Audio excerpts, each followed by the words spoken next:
So the big question today is, should you ask your friends for dating advice? Today I'll be sharing my top 10 reasons why this might not be a good idea.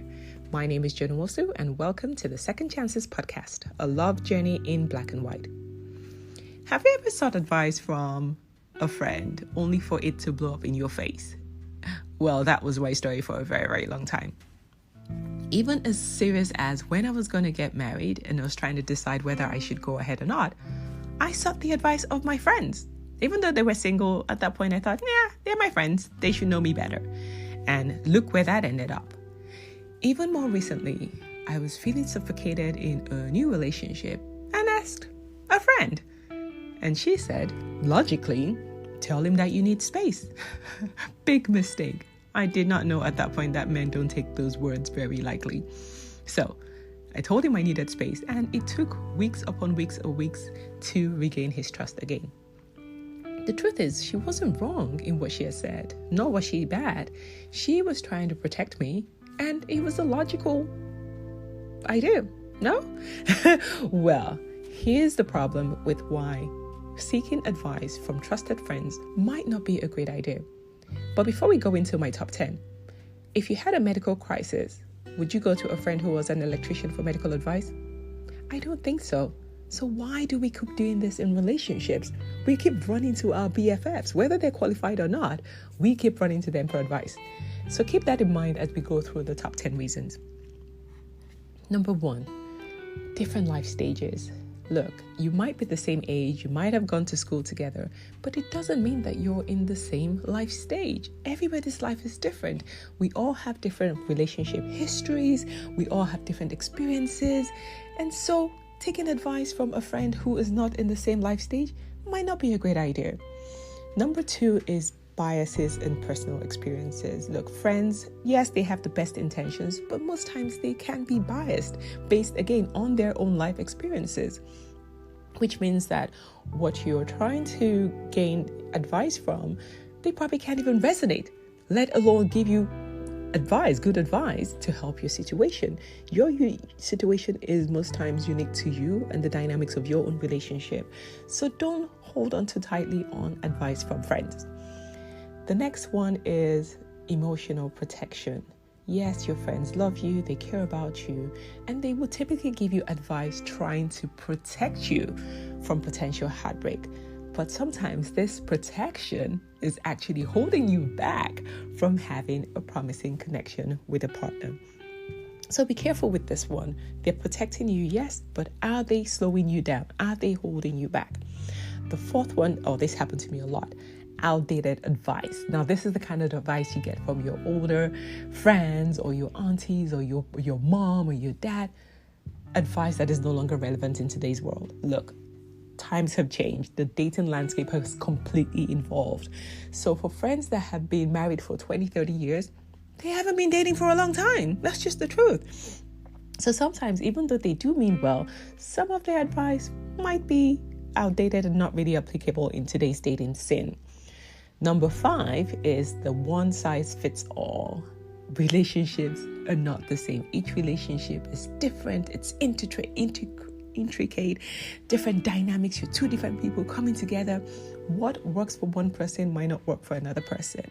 So in seeking advice, make sure that first, it's probably someone who's been through what you've been through, or someone who knows both partners pretty well, or someone who maybe is in a similar situation as well, so that you don't getting this generalized perspective of this is what has worked in everybody else's relationship. Doesn't mean it's going to work in yours. The 6th one is overanalysis. So if you're an overthinker, be careful how many people you go to for advice. Seeking validation, seeking people's opinion can leave you even more confused than when you started out. You're trying to make a decision about a potential partner, and now you're talking to 10 different friends who have 10 different opinions, again, based on all their biases and life experiences. And now you start to overanalyze, you start to read meaning into things that are not there, and you might end up making the wrong decision. Forget the fact that it can be very, very stressful because everybody seems to be an expert on your life, right? You feel me? Okay, the next one, number 7, is fear projections. We as humans, we like to project our fears on others. Rather than say, I am worried, or I would do it this way. It's like, I think you should do it this way. Keep projecting their fears on you. And again, their fears may be baseless, or they, again, may just be based on their own previous experiences. It doesn't mean that that's exactly what's happening to you. So be wary of friends trying to project their fears upon you, and see it for what it is. Make sure you're looking deeper. You're not like, oh my God, shit, is this what is happening to me? No, it doesn't mean that that's what's happening to you. It's just their own fears. It does not have to reflect on your own relationship. Number 8, conflicting opinions. Now, we all have different friends that we've met in different times in our lives, different personalities, and now you can have friends who give you different opinions, right? These opinions can be quite contrasting, leaving you even more confused, and eventually you might feel under pressure to take the advice of the maybe loudest person, or the one who you consider is closest to you. And again, you end up making the wrong decision. So even if you were going to speak to a friend for advice, make sure you limit it. There's not too many, so that you're not even more confused because they have conflicting opinions. Look, we all are different. We all have been through different things, and we all have a different perspective and opinions. Just don't get into that pressure state where now you're even more confused than you started off. Number 9 is pressure and expectations. Friends, especially single friends, nothing against them, I love my single friends, but sometimes they have this expectation and hopes for how they see your relationship to pan out based on their own personal desires and dreams about how they feel their own potential relationship should pan out. So again, make sure that whatever it is that they're projecting onto you is not their own expectations. These are your own expectations of your relationship. You're the one that knows what it is that you want out of a relationship, and make sure that you make that clear to your friends. This is how my relationship is. This is what I desire. This is what I want. This is how I want it to go, so that they don't keep projecting their own desires on, I think a relationship should have this. I think a relationship should have that. Yes, for you. Doesn't need to apply to me. So make sure that you know for yourself what you want out of a relationship and what the expectations are, so that when these things show up, you're not under pressure to be like, oh my God, am I making a mistake? Is that how a relationship should be? No, it's your relationship. You need to decide for yourself. The final one is over-reliance. For me, I think this is probably the most important. Constantly seeking advice means that every time anything comes up, you go seek advice, because that's just what you're used to.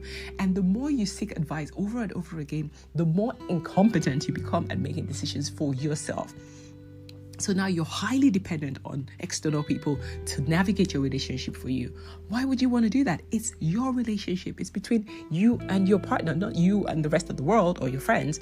Yes, they are your BFFs, but look, relationships are between two people.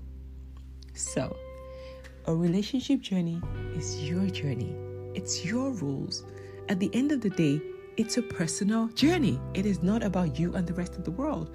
So try trusting yourself. Try leaning on your own experiences, on your own intuition, your own gut feeling. You know the person you're dealing with. You know the dynamics of your relationship. Lean into that. Sit with it and try to get the answers for yourself. It doesn't mean don't talk to people about it, but don't rely heavily on people's advice, because yes, they love you, but there's no guarantee that it will be right, because they don't know you. They're not in your relationship with you. If you do have one or two friends who are in a similar situation, in the same life, in the same stage of life as you, then yes, maybe you can lean on those people a little bit more. But if you're in a committed relationship, leaning on single friends or people who've haven't been in a relationship in 20 years, not necessarily a good idea. So I want to encourage you, really, really lean into yourself. Start to focus more on your internal journey, on your own relationship, and make some decisions for yourself. And at the end of the day, whatever happens is meant to happen anyway. At least it's your decision. You followed your intuition. You followed your own gut feeling to make the relationship work. And if it's not meant to work, it's not going to work anyway. So there you have it. Wow, that was such a long one. But those are my 10 reasons on why maybe you shouldn't be seeking advice from your BFFs. Even though they love you, yes, we know that, but lean on yourself more. Thanks for listening to the Second Chances podcast, a love journey in black and white. My name is Joan. Till next time, sending you love and light.